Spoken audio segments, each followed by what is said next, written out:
Hello again. I'm Chris Lee at Southeastern 14 here. We are continuing our preview series of SEC football teams. I mean, not preview series, it's state of the program is a good way to put it. We're going to talk Auburn today. My good friend Jay Tate joins me. He is the guy to go to when you want to talk Auburn sports. He's doing this from the beach. This guy is locked in.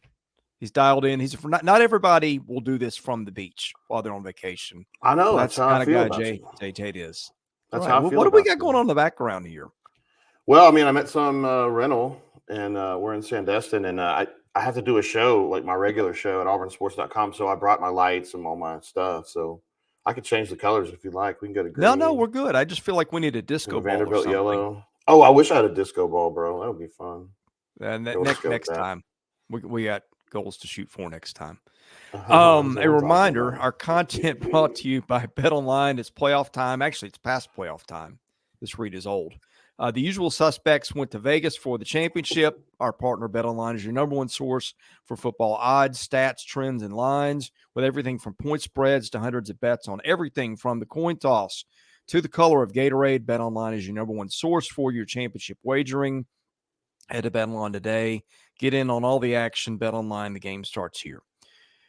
What a weird time at Auburn. I feel like we say that a lot, but we're coming off. Nick Saban has now been out of the game for a month. Auburn's got Hugh Freeze as a coach. Like, if you could just back up like Oh, 18 wow. months and lay out this whole scenario. Hugh Freeze is at Auburn. Nick Saban is retired from the game. What would you have said? Well, I wasn't necessarily surprised that Saban retired. We've been hearing that for a little bit before that happened. I mean, and shit, dude, he's been so good Yeah. for so long. At some point, man, you got to just go and enjoy what you've done with yourself. You've created this life, and you made this money, and you've accomplished all this stuff. Just go and enjoy your life. So, yeah, it's a big plus for Auburn to have that Spectre out of the state now. I mean, I hate to call him a Spectre because he's a really good guy, but or at least he has been to me. But yeah, and then you got Hugh Freeze kind of coming of age at Auburn with probably his last foray, I guess, into college coaching. But last season losing record. It's like the recruiting's been really good, but sometimes the coaching is kind of iffy. And they put a lot of faith and trust into their quarterback last year, and he wasn't Herculean. I'll just leave it at that. Yeah, there were reasons for that. We'll get into a little bit later. But what a weird year. The loss to New Mexico State, come Oof. within a miracle of beating Alabama, and then that disaster of a bowl game that was over before it started. I know that a losing record never goes over well at Auburn, most of the SEC. But at the same time, the recruiting's been good. Hugh Freeze has had a history of winning in this league. So with all that, what's the mood of Auburn fandom at the moment? I think Auburn folks are okay. Most of them are stable. Recruiting under Harsin was a joke. Yeah. They finished like in the 30s. Freeze's first class, which he had about a month to fix, I think finished 15th or something like that, which is pretty good. And then this one where he had the whole cycle, I think they finished 7th-ish. But, I mean, the ones they had to have, with the exception of Ryan Williams, which I don't necessarily say it had to have, but the guys they had to have, they got.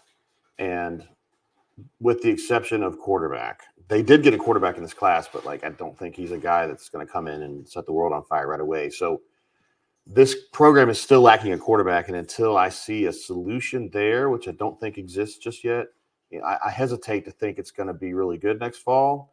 I think Auburn people are ready for it to be very good because they had to deal with Harsin and then this first year, like you mentioned, losing record. But they're still going to need a quarterback. I mean, it's just such a weird deal because Hugh Freeze did miracles at Ole Miss without a lot of talent. Took over a bad situation. You kind of figure that he can walk in and plug that. Gets Peyton Thorne, who'd been very productive at Michigan State. But it just wasn't pretty at much of any point last year. I don't know how much that's on Peyton Thorne, how much of that's on the receiving core, certainly a lot on the latter. But how do you explain what happened last year? Because I just thought just by plugging in Hugh Freeze and making me or you the quarterback, it would have been better than that. Well, I mean, I don't know about that. But Peyton just gets exaggeration, but yeah. Yeah, Peyton gets rattled. And when Peyton gets in a bad headspace where he loses his confidence, man, he's a mess. And they had nobody to go to, really. They had a kid named Robbie Ashford, but I mean, whatever. He's at South Carolina now. He couldn't throw the football. So, Hugh said in December or early January, I'm going to ride with Peyton. I don't believe him. And until they get that quarterback, I think they're going to have issues. Their wide receiver room last year was atrocious, certainly worse than the SEC, and it's got to be one of the worst in major college football last year. He signed 4, I think, blue chip wideouts, plus he added 2 in the portal, so they're definitely not going to be that bad this year. So he's addressing his issues. People are going to probably pick this team to win 7 games. It wasn't all on the offense. Remember now, Alabama was up against it, 4th and goal from the 31, and Auburn choked that one away. Or you can look at it as Alabama made a great play, but that defensive coordinator's gone, the offensive coordinator's gone, and he's having to roll with 2 new guys. So a lot of changes here. Going forward, quarterback position, I think you and I both think probably their next quarterback isn't on the roster. Not right now. Do they go more traditional, or do they go like, because you look at some of the Auburn teams with Nick Marshall and guys like that and Cam Newton, where if you could mount a threat at running the ball, that's a headache to defend. You saw Auburn have trouble with that at times too defensively. It's just when you got a guy who can move, it's a headache. Where do they go with what they want the quarterback to look like, even if we don't know who it is? I think he wants someone who can run, but who isn't a runner necessarily. Probably like a Bo Nix or like a Jordan Pamu, one of those kind of players. Peyton is like that. Peyton's actually a pretty decent runner. The problem with Peyton is he's not a decent he doesn't understand good options from bad options when he's throwing the football. I mean, seriously, he can't discern from an open receiver and a not open receiver. That's his problem.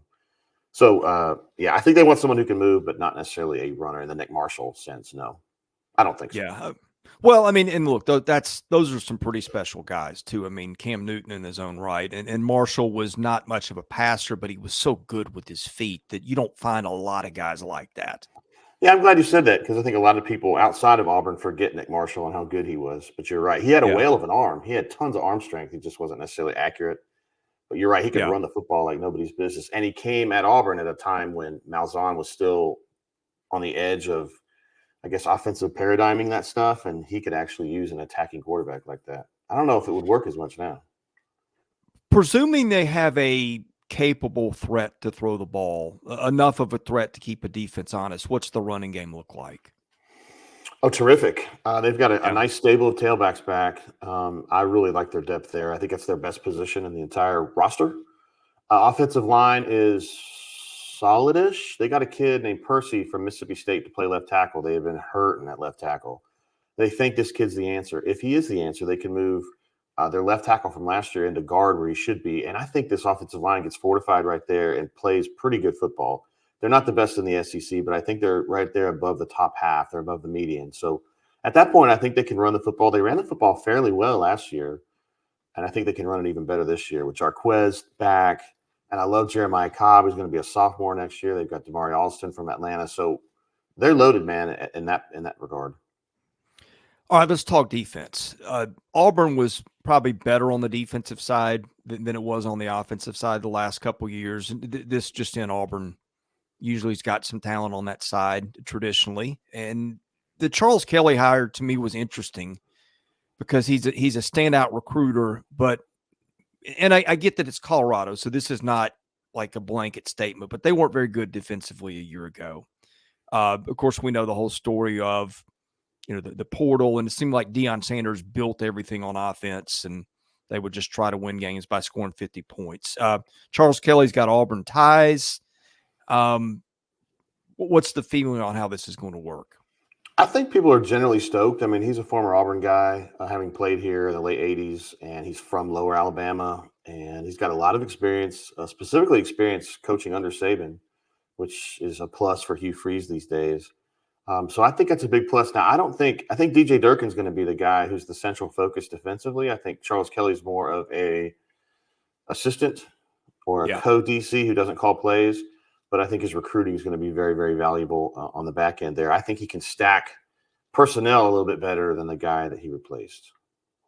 Personnel-wise, what's it look like? And again, we're doing this in mid-February, by the time people see this, they could have added multiple people in the portal. But as we're doing this around Valentine's Day, what's your assessment of what they've got?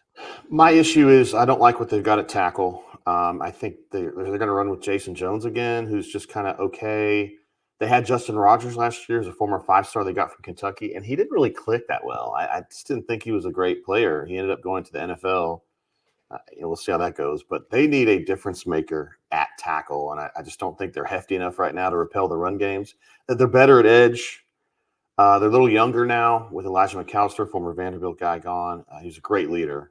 Huge plus for the locker room. But they're okay at end. I like them better at linebacker with Austin Keys, who they got from Ole Miss. I think he was coming along. He had an injury, Chris, early in the season that kind of stunted his development or the way he warmed up to the defense. But when he got back in there, I thought he was making a difference, and I like him at linebacker. Defensive backfield, they lost a lot of guys this season that went to the NFL or exhausted their eligibility. So they had to go to a guy named Jaron Thompson from Texas to play safety, and I think he's pretty good. They're solid. I think personnel-wise, they're probably a half a step back, but you still got that late portal window, and I think they're going to be thirsty to find defensive tackles and maybe another cornerback for sure. Before we hit on the schedule and some forward-looking things with that, any big storylines on this team offensively or defensively that are worth touching on that we didn't get into just now? Offensive or defensively? Not really. I think we've touched on most of the stuff. I'm interested to see these freshman wideouts. This is the best class of wideouts that I have ever seen at Auburn since '98. And Wow. I think it's one of they're loaded. I mean, it's like 2 5-stars and 2 high 4-stars. So can they be the difference makers that are required to get this offense at least up to SEC average? I mean, that's what everybody's going to be talking about. Particularly a kid named Cameron Coleman from Phoenix City. He's a 5-star. I think Rivals in the final rankings had him as the 4 or 5 number player in the entire country for that class. So everybody's going to be expecting him to be Randy Moss right out of the gate. So I think that'll be an interesting thing to watch. ESPN and they'll be talking about Auburn's wideouts, blah, blah, blah. Yeah.